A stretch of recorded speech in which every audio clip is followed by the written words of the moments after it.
Welcome to High Tech classes. My name is Dipti Chaudhary, Assistant Professor in High Tech Institute of Engineering. Today I will discuss about the web technology. So what is web technology? Web technology क्या होता है कि web technology वो tools and techniques है, तो वो tools and techniques है जिसको यूटिलाइज करते हैं हम कम्युनिकेशन के लिए। इंटरनेट के थ्रू हम जो भी कम्युनिकेशन करते हैं उसके लिए हम वेब टेक्नोलॉजीज का यूज़ करते हैं। तो अगर हम बात करें कि इंटरनेट के थ्रू हम वेब कम्युनिकेशन कैसे करेंगे, जैसे कि अगर हम एक लोकेशन पर हैं और दूसरी लोकेशन पर हमें कोई मैसेज भेजना है, ठीक है, या फिर कोई ईमेल करना है, तो हम क्या करते हैं, एक डिवाइस को दूसरे डिवाइस से कम्युनिकेट कराते हैं, ठीक है। इसकी ज्योग्राफिकल लोकेशन कुछ और होगी और सेकंड डिवाइस की ज्योग्राफिकल लोकेशन कुछ और होगी, ठीक है। तो फर्स्ट को सेकंड के पास कोई भी मैसेज भेजना है या फिर अगर हम बात करें कि कोई भी ईमेल वगैरह भेजना है, ठीक है, तो उसके लिए वो क्या करेगा, इंटरनेट का यूज़ करेगा। इंटरनेट का यूज़ वो करते कैसे हैं कि किस तरीके से इंटरनेट का यूज़ करते हैं, कैसे ये मैसेजेस वगैरह फॉरवर्ड होते हैं, तो उसके लिए हमारी ये वेब टेक्नोलॉजीज यूज होती है। तो यही हमने यहाँ पर लिखा है कि वेब टेक्नोलॉजी क्या है। Web technology refer to the various tools and techniques that are utilise in the process of the communication. Web technologies का यूज किस लिए होता है, कम्युनिकेशन करने के लिए डिफरेंट टाइप के डिवाइस से, ठीक है, अलग अलग डिवाइस से हमें क्या करना है, कम्युनिकेट करना है इंटरनेट पर, ठीक है। तो वेब टेक्नोलॉजी क्लियर है। अब अगर हम बात करें वेब ब्राउजर क्या होता है, वेब ब्राउजर यूज होता है वेब पेजेस को एक्सेस करने के लिए। वेब पेजेस क्या होते हैं, वेब पेजेस वो होते हैं जो कि इंटरनेट को जैसे ही हम ओपन करते हैं, कोई भी वेब ब्राउजर ओपन करेंगे, ठीक है, उस पर हम कोई भी वेबसाइट ओपन करते हैं, ठीक है, वेबसाइट ओपन करेंगे तो हमें क्या होगा, एक जो वेब पेज विजिबल होगा उसमें पूरा कंटेंट होगा उस वेबसाइट का, ठीक है। तो ये हो जाता है वेब पेजेस। अब वेब ब्राउजर क्या है, web browser can be defined as a programme.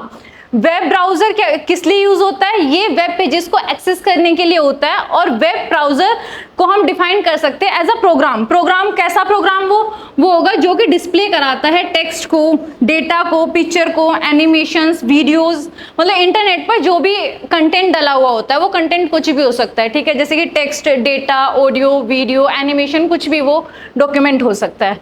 तो अगर हम बात करें, वेब टेक्नोलॉजी को क्लासिफाई किया गया है इन सेक्शंस में। अब इसमें फर्स्ट क्या होगा, फर्स्ट है www। www क्या होता है, वर्ल्ड वाइड वेब। ये बहुत सारी टेक्नोलॉजीज पर बेस्ड होता है, उनमें से कुछ टेक्नोलॉजी है जैसे कि वेब ब्राउजर हो गया।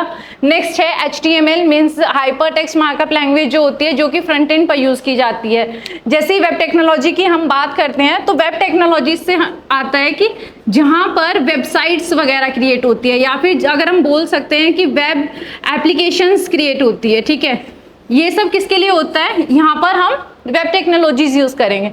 अब अगर हम बात करें वेबसाइट्स की, वेबसाइट्स क्या होगा, देखो वेबसाइट को क्रिएट करने के लिए हमें फ्रंट एंड की नीड होगी और बैक एंड की नीड होगी, ठीक है।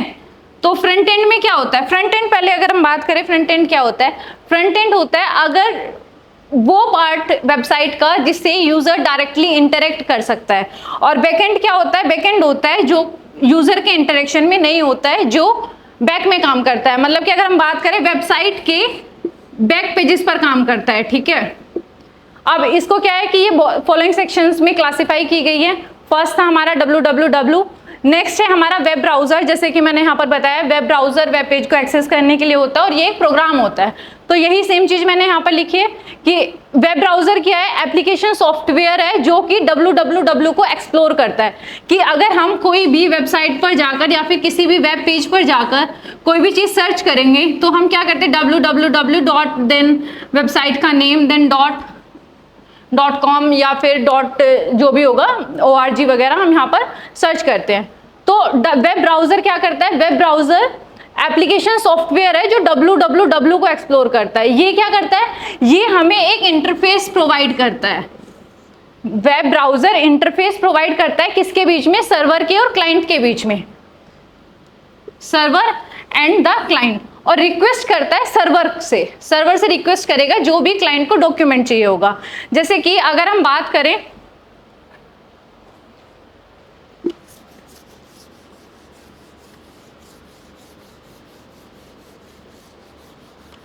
अभी मैं यहाँ पर बात कर रही हूँ कि जो वेब ब्राउजर होता है वो इंटरफेस प्रोवाइड करता है सर्वर और क्लाइंट के बीच में। अब ये सर्वर और क्लाइंट के बीच में किस तरीके से इंटरफेस प्रोवाइड करेगा कि कोई भी वेब पेज है, वेब पेज पर हमने कोई भी रिक्वेस्ट डाल दी है, हमें कोई भी डेटा चाहिए, ठीक है, तो हम क्या करेंगे, यहाँ पर डेटा डाल देंगे। मानो कि हमें कोई भी HTML के बारे में डॉक्यूमेंट चाहिएगा, ठीक है, तो हमने रिक्वेस्ट करी, यूजर ने लिखा कि हमें HTML के बारे में रिक्वेस्ट चाहिए, तो ये यूजर ने रिक्वेस्ट किया किसके थ्रू, वेब ब्राउजर के थ्रू। किसको, सर्वर को। सर्वर क्या होता है, सर्वर पर पूरा डेटा होता है, पूरा डेटाबेस होता है, और किस तरीके से डेटाबेस होगा और किस तरीके से हमें वो एप्लीकेशन को मैनेज करना है, वो सारा होता है, ठीक है। अब यहाँ पर क्या हुआ, क्लाइंट सर्वर मॉडल की अगर हम बात करें, क्लाइंट सर्वर मॉडल में होता है कि यूजर अपनी रिक्वेस्ट भेजेगा इंटरनेट पर, और जो इंटरनेट होगा वो बैकएंड में जाके, मतलब कि सर्वर में जाके वहां से डेटा को कलेक्ट करेगा सर्वर से, और डेटा को कलेक्ट करने के बाद वो दोबारा से यूजर को उसका रिस्पॉन्ड दे देगा, ठीक है। तो यही चीज है कि वेब ब्राउजर, ये जो था जहां पर रिक्वेस्ट रेज किया वो था वेब ब्राउजर। अब इस वेब ब्राउजर ने क्या किया, एक इंटरफेस प्रोवाइड किया सर्वर और क्लाइंट के बीच में, और जो रिक्वेस्ट थी वो सर्वर के पास पहुंचाई कि उसे क्या डॉक्यूमेंट चाहिए या फिर कोई सर्विस चाहिए। अब नेक्स्ट है इसका वेब सर्वर। वेब सर्वर क्या होता है, वेब सर्वर जैसे कि मैंने बताया कि जो सर्वर होता है, अगर सर्वर के पास कोई रिक्वेस्ट जाती है तो वो रिस्पॉन्ड करता है यूजर को कि उसे जो डेटा चाहिए था कि उसके रिस्पॉन्ड में वो डेटा यूजर को प्रोवाइड करता है। तो यहाँ पे लिखा हुआ है कि वेब सर्वर वो प्रोग्राम है जिसमें नेटवर्क की जो रिक्वेस्ट होती है, नेटवर्क पर जो भी रिक्वेस्ट भेजता है यूजर, वो सर्वर के पास जाती है और सर्वर उस रिक्वेस्ट को रिस्पॉन्ड करता है, ठीक है, जो भी एक वेब पेजेस बना हुआ होता है, ठीक है। और ये जितनी भी यहाँ पर जो इन्फॉर्मेशन एक्सचेंज हो रही है कि रिक्वेस्ट जा रही है पहले, देन रिस्पॉन्ड हो रहा है, उसमें हेल्प कौन करता है, HTTP। अब अगर बात करूँ HTTP क्या है, ये होता है हाइपर टेक्स्ट ट्रांसफर प्रोटोकॉल, ठीक है। नेक्स्ट है वेब डेवलपमेंट। अब वेब डेवलपमेंट क्या है, जैसे कि नाम से ही समझ में आ रहा है कि वेब को डेवलप करना, तो यही लिखा है कि वेब डेवलपमेंट रेफर करता है बिल्डिंग, क्रिएटिंग एंड मेंटेनिंग किसी भी वेबसाइट को, ठीक है। किसी भी वेबसाइट का मेंटेनेंस हो गया, बिल्ड हो गया, या फिर क्रिएट करना हो गया, ये सब किसका काम होता है, वेब डेवलपमेंट का। इसमें बहुत सारे एस्पेक्ट्स होते हैं, जैसे कि web designing, web publishing, web programming, database management, ये सब किस में आते हैं, वेब डेवलपमेंट का ही ये पार्ट होता है। इसमें क्या होता है, एप्लीकेशन को क्रिएट करना या फिर वेबसाइट को क्रिएट करना। अब अगर हम बात करें कि हाउ टू डेवलप वेबसाइट, तो वेबसाइट डेवलप करने के लिए ये भी दो में क्लासिफाइड किया गया है। फर्स्ट है फ्रंट एंड, सेकंड है back and.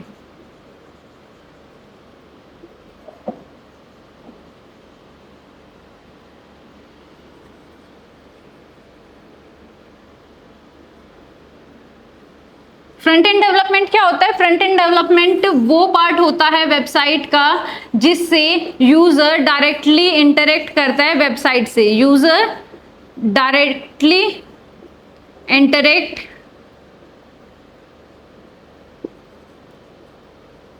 With web page,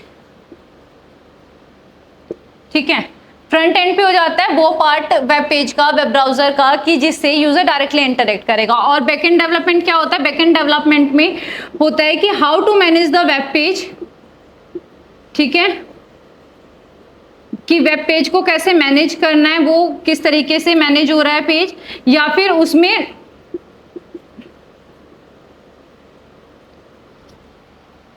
कौन सा डेटाबेस वहां पर ऐड है, ठीक है। तो बैकएंड में दो पार्ट होते हैं, एक होता है मेन प्रोग्रामिंग का, ठीक है, प्रोग्रामिंग से होता है कि किस तरीके से पेज को हम कंट्रोल कर रहे हैं, और डेटाबेस होता है जहां पर कि पूरा कलेक्शन होता है डेटा का। तो अब हम बात करते हैं फ्रंट एंड डेवलपमेंट की।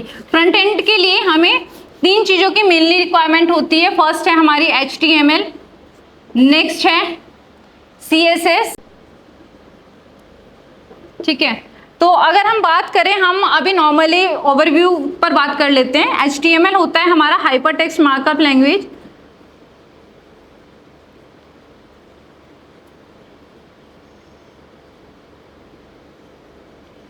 देन CSS है कास्केडिंग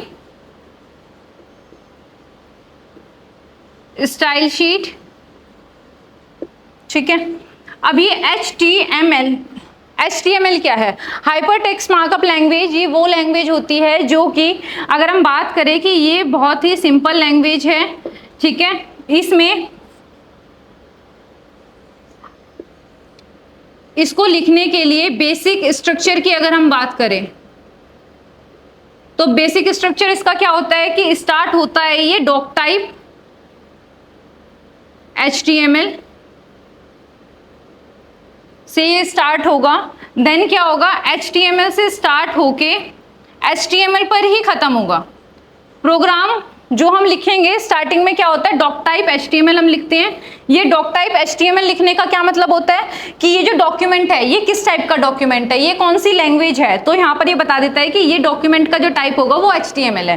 देन स्टार्ट होता है HTML से।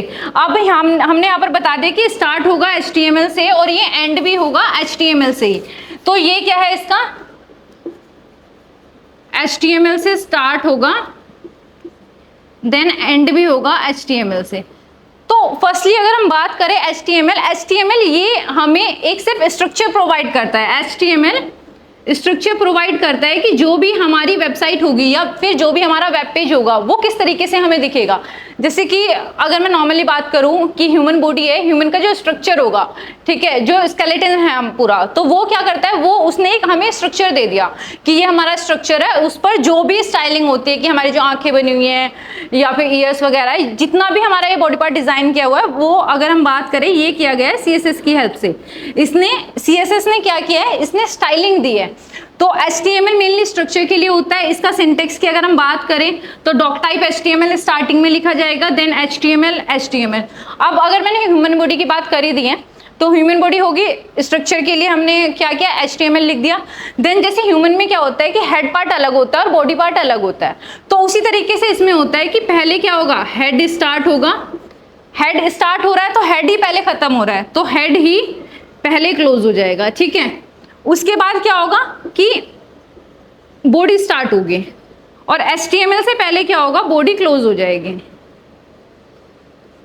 इतना क्लियर है। अब अगर हम बात करें कि कोई वेब पेज है, वेब पेज में जो सर्च बार होता है या फिर यहां पर एक लिखा हुआ आता है कि अगर आप फ्लिपकार्ट सर्च करते हैं तो यहां पर फ्लिपकार्ट का सिंबल बना हुआ होता है और यहां पर लिखा हुआ आता है फ्लिपकार्ट, ठीक है। और यहाँ पर जो भी कंटेंट होता है, जो भी इसके ऊपर का कंटेंट होगा वो सब किस में आएगा, हेड पार्ट में, और जितना भी नीचे का कंटेंट होगा ये आएगा हमारे बॉडी में। क्लियर है इतना। अब अगर हम बात करें HTML के अंदर ही, HTML में बहुत सारे टैग्स होते हैं, ठीक है। अब ये टैग किस तरीके से होते हैं कि बॉडी के हम टैग की बात करते हैं। फर्स्ट हम बात करें अगर हेडिंग टैग की, जैसे कि नाम से समझ में आ रहा है ये हेडिंग किस लिए यूज होती है, हेडिंग होती है किसी भी चीज को बोल्ड दिखाने के लिए, कि अगर हम कोई भी पैराग्राफ लिख रहे हैं, मानो कि हमने यहाँ पर लिखा वेब टेक्नोलॉजी लिखने के बाद इसको हमने हेडिंग कर दिया, ठीक है। अब ये जो हेडिंग होती है ये 6 टाइप की हेडिंग होती है। 6 टाइप की हेडिंग मतलब कि अगर मैं बोलूँ किस तरीके से लिखी जाएगी, तो ये लिखी जाती है H1, H2, H3, इस तरीके से H4, H5, H6, इस तरीके से 6 हेडिंग हो जाएगी। और इनका ओपनिंग और क्लोजिंग दोनों होता है। अगर हमें किसी भी टैग को ओपन करना है तो उसके लिए हम सिर्फ क्या करेंगे, एंगुलर ब्रैकेट को ओपन क्लोज करेंगे, ये सिंपल हो जाएगा हमारा ओपन टैग, ठीक है। और अगर हम क्लोज टैग की बात करें, क्लोज टैग के लिए हम क्या करते हैं, एंगुलर ब्रैकेट लगाया, देन स्लैश, देन टैग का नेम, ये हो जाएगा हमारा क्लोज ब्रैकेट। इतना क्लियर है। तो अभी जब हम हेडिंग की अगर हम यहाँ बात करें तो हेडिंग हमारी 6 टाइप की है। अब इन हेडिंग को ये ओपन भी होगी और क्लोज भी होगी। अब अगर हम बात करें, हम यहाँ पर बात करें टैग्स की, ये टैग भी 2 तरह के होते हैं, पेयर्ड और अनपेयर्ड। पेयर्ड और अनपेयर्ड। अगर हम बात करें अनपेयर्ड की, अनपेयर्ड टैग ही हमारे एम्प्टी टैग होते हैं। एम्प्टी टैग कौन से होते हैं, मतलब कि जिनका क्लोजिंग टैग नहीं होता। तो पेयर्ड में क्या हो जाएगा, जैसे कि हमारा हो गया H1, H2 या फिर पैराग्राफ टैग वगैरह हमारे ये पेयर्ड में आ जाएंगे। और अनपेयर्ड की अगर मैं बात करती हूँ तो जैसे कि हमें कोई इमेज ऐड करनी है तो इमेज के लिए हम IMG टैग का भी यूज कर सकते हैं। ठीक है, तो यहाँ पर हेडिंग क्लोज हो जाती है। हेडिंग हमने बता दी 6 टाइप की है। अगर हमें सबसे बोल्ड और बड़ी हेडिंग लेनी है तो उसके लिए हम यूज करेंगे H1 और सबसे छोटी हेडिंग के लिए हम यूज करेंगे H6। ठीक है, तो उसके अकॉर्डिंग हम अपनी हेडिंग रख लेंगे। ठीक है, अब यहाँ पे मैंने अंडरलाइन भी की हुई है। अब अंडरलाइन के लिए क्या यूज करेंगे, अगर हमें किसी भी डॉक्यूमेंट पर अंडरलाइन करना है तो उसके लिए हम यू टैग करेंगे, यू टैग का यूज करेंगे। इसका भी ओपन टैग भी होगा और क्लोज टैग भी होगा। अब ये यू टैग कहाँ पर लिखा जाएगा, मतलब जितना भी पार्ट हमें बोल्ड करना होगा, जितना भी पार्ट हमें अंडरलाइन करना होगा, उस पार्ट के आगे और पीछे हम यू का यूज कर देंगे। जैसे कि अगर हम बात करें कि यहाँ पर हमने अंडरलाइन कर रखी है नेटवर्क से लेके पेजेस तक, तो हम अपने वेब पेज में कहाँ पर लगाएंगे, यहाँ पर यू लगाएंगे और यहाँ पर यू को क्लोज कर देंगे। इतना क्लियर है, ये हो गया हमारा अंडरलाइन टैग। ये हेडिंग थी। अब हेडिंग के अंदर अगर हमें कुछ लिखना है, मानो कि हमें इतना पार्ट लिखना है पूरा पैराग्राफ के अंदर, तो पैराग्राफ के अंदर लिखने के लिए हम क्या करेंगे, पी टैग का यूज। पी भी हमारा ओपन भी होता है और क्लोज भी होता है। अब पी टैग ओपन किया, क्लोज किया, ये कब होगा, हेडिंग में। हेडिंग आप लिखेंगे, हेडिंग में जो भी कंटेंट लिखना है वो डालेंगे, देन हेडिंग को बंद कर देंगे, देन पैराग्राफ हमने यूज किया। पैराग्राफ में हमें जो भी कंटेंट लिखना होगा वो हमने यहाँ पर लिख दिया। तो हेडिंग हो गई हमारी, पैराग्राफ हो गया, अंडरलाइन हो गया। अगर हमें किसी भी वर्ड को बोल्ड करना है, हाईलाइट करना है, तो उसके लिए हम किसका यूज करते हैं, बी का। ये भी हमारा ओपन भी होता है और क्लोज भी होता है। ये भी सेम अंडरलाइन की तरह यूज होता है। जैसे कि हमें इतना पार्ट यू अंडरलाइन करना था तो हमने यू टैग का यूज किया। और अगर हमें कोई भी जैसे कि रिक्वेस्ट को हमें बोल्ड करना है तो हम क्या करेंगे, बी टैग को यहाँ पर लगा देंगे, ओपन और क्लोज। तो इस तरीके से हमारा बोल्ड का भी यूज हो जाएगा। तो वैसे इसमें अगर मैं बात करूं HTML में काफ़ी टैग्स है, तो बाकी टैग्स हम नेक्स्ट वीडियो में डिस्कस करते हैं। तो थैंक यू सो मच।